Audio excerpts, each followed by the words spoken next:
adjust to that change, it makes me think about how on this greater geologic scale, life has changed with this changing environment. Well, sorry, I just saw a comment that Bring it on. Yeah, I've got the camera pointed out here at Naknek Lake, and we've been talking about all of this changing down here. People want your expertise, Ranger Becca.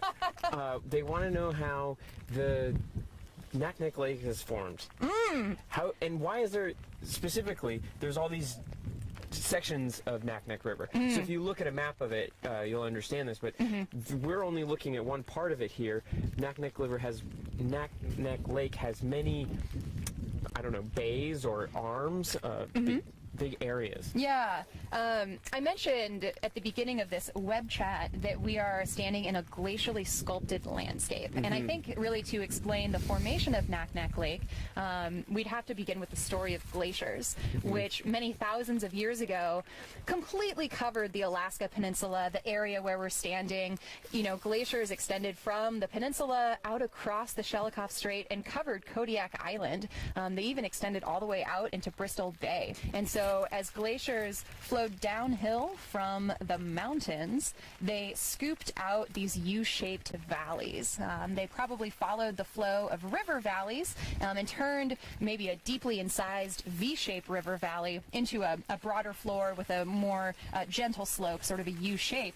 And then as those glaciers melt, of course, that melting ice has to go somewhere, so the water would fill those U-shaped valleys. So Naknek Lake is really sort of the footprint of where these glaciers have scooped through the land, creating these U-shaped valleys, and where the water has been held in them. So the glaciers push the earth. They just scoop. I mean, they're really digging a massive amount. These lakes in parts are close to 1,000 feet deep, hundreds and hundreds of feet deep.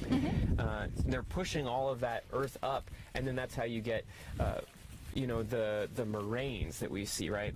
So if you look out across Naknek Lake, we can't see it from here, but it looks a lot like what I've got the camera on now, just these kind of hills coming pushing their way into the lake. It's just the end of the glacier pushing the earth up into a higher elevation, higher mound there. Yeah, it's kind of like a snowplow coming through, that's just a good kind way to think of it. Scooping things up in front of it.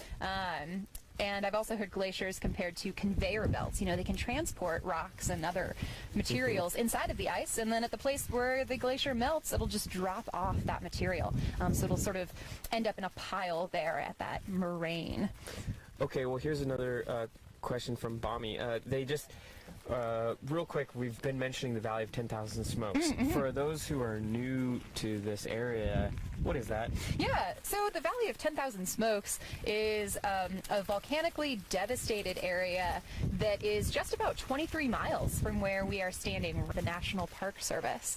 So in 1912, a volcano erupted. That volcano is called Novarupta, and its eruption was actually the largest of the 20th century. And it dropped ash and pumice on the area around us. The ashfall at Kodiak Island, which is 100 miles away, was about a foot thick.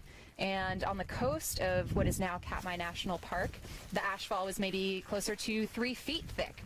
And that volcano, Novarupta, in addition to the ash and pumice that it sent up and out, it also sent what's called a pyroclastic flow across a river valley. And so this flow of hot rock and gas filled in a river valley, and now it's sort of like a desolate moonscape.